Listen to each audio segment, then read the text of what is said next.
Hello everyone नमस्ते आजको भिडियोमा मैले एकदमै मिठो हेर्दा पनि खाउँ खाउँ लाग्ने र उत्तिकै न्युट्रिसियस एकदमै स्वास्थ्यकर सलादको रेसिपी बनाएर देखाउन जाँदैछु। यदि तपाईहरु हेर्न इच्छुक हुनुहुन्छ भने यो भिडियो अन्तिमसम्म हेर्नु होला।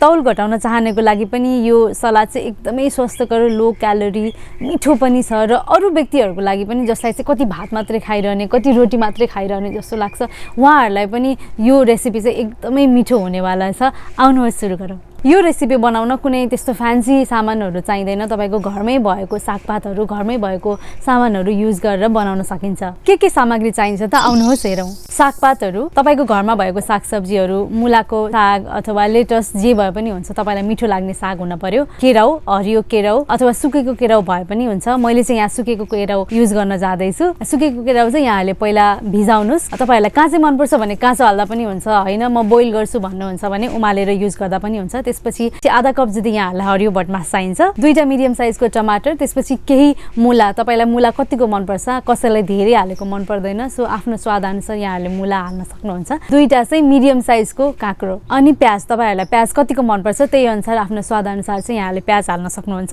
अब चाहिँ हामीले डिपिङ सस अथवा सालाड ड्रेसिङ अथवा चटनी मोल्नको लागि बनाउनको लागि के चाहिन्छ हेरौँ। हामीलाई चाहिन्छ अलिकति थोरै अदुवा, यो पनि तपाईहरुलाई कतिको मन पर्छ आफ्नो स्वाद अनुसार राख्न सक्नुहुन्छ। अलिकति नुन, मेन चाहिँ यहाँहरुसँग के हर्ब्सहरु छ त्यो सबै हाल्न सक्नुहुन्छ। हामीसँग चाहिँ धनिया थियो अनि अलिकति चाहिँ पुदिना पनि थियो, मिन्ट पनि थियो, सो हामीले यो दुवै हाल्यौं। त्यसपछि यहाँहरुले अलिकति खुर्सानी पनि हाल्न सक्नुहुन्छ, कतिको पिरो मन पर्छ त्यो अनुसार। त्यसपछि चाहिँ हामीलाई अर्को मेन इन्ग्रेडिएन्ट चाहिने भनेको चहिनी। चहिनी भनेको केही पनि हैन, यहाँले किनेर ल्याउनु भए पनि हुन्छ। चहिनी छैन भने घरमै जसको घरमा पनि तिल हुन्छ नि, हैन, तिललाई चाहिँ मजाले पानी हालेर यहाँहरुले ब्लेन्ड गरेर चाहिँ हाल्नु भए पनि हुन्छ। हैन ब्लेन्डर छैन भने पनि तिल भुटेर चाहिँ पिसेर हाल्नु भए पनि हुन्छ। हामीसँग चाहिँ चहिनी थियो। चहिनी भनेको त्यही तिलको पिनट बटर जस्तै तिलको बटर भनौं न। चट्ट अमिलो पिरो ट्वाक्क बनाउनको लागि चाहिँ कागती आफ्नो स्वाद अनुसार आवश्यक पर्ने खानेकुराहरु जस्तो काँक्रो, मुलाहरु चाहिँ पखालेर राखौं। यो सबै इन्ग्रेडिएन्टहरु चाहिँ काट्नतर्फ लागौं।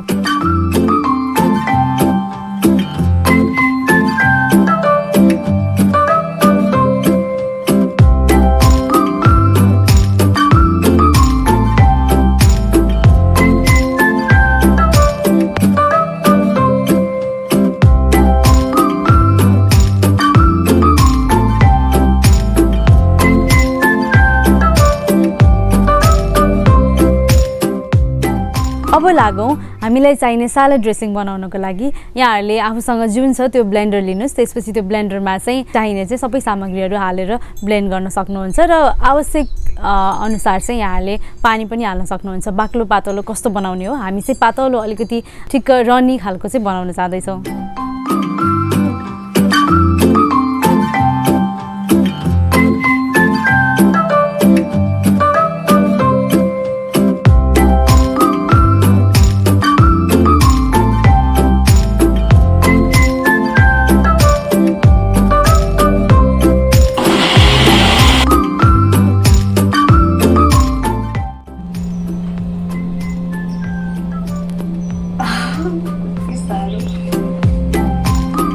हाम्रो सालाड ड्रेसिङ पनि रेडी भइसकेको छ। वाउ, हेर्नु त कति राम्रो देखिरहेछ। वाउ, म त अहिले नै एक्साइटेड भइसकेँ यो देखेर।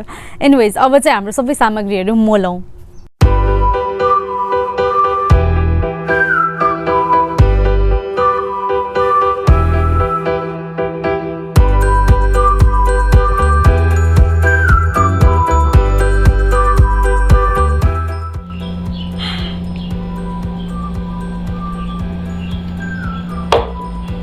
Wash your hands properly. पहिला राम्ररी हात चाहिँ धुऊ है। अब मोलौं।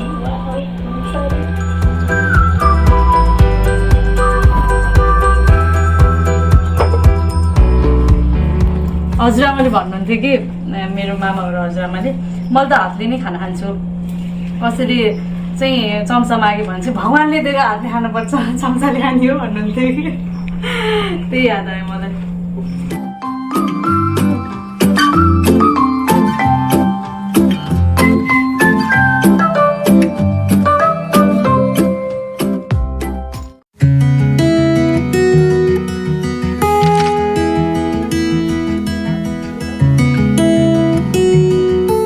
वाउ एकदमै मिठो भयो एकदमै हेल्दी पनि थियो खाँदाखेरि मिठो पनि थियो कति समयमा चाहिँ हामीलाई धेरै हेल्दी खानेकुराहरू मिठो हुँदैन कि जस्तो पनि लाग्छ त्यस्तो पनि होइन यो सलाद एकदमै मिठो पनि भयो पक्कै पनि यहाँहरूले ट्राई गर्नु होला यदि यो सलाद चाहिँ यहाँहरूले ट्राई गर्नुभयो भने चाहिँ हामीलाई इन्स्टाग्राममा यहाँहरूले ट्याग पनि गर्न सक्नुहुन्छ हाम्रो वेबसाइट पनि छ यहाँहरूलाई यसको बारेमा मात्र नभए अरू थुप्रै न्युट्रिसन सम्बन्धी वेट लस सम्बन्धी अथवा स्वास्थ्य सम्बन्धी कुनै पनि जानकारी चाहिँ बोरिङ नभइकन पढ्न मन छ भने हाम्रो वेबसाइट www.sataahar.com मा गएर यहाँले हेर्न पनि सक्नुहुन्छ यस्तै रेसिपी लिएर म फेरि अर्को भिडियोमा आउनेछु कस्तो लाग्यो प्लिज कमेन्ट गरिदिनु होला thank you so much for watching म यहाँहरूलाई अर्को भिडियोमा भेट्नेछु बाई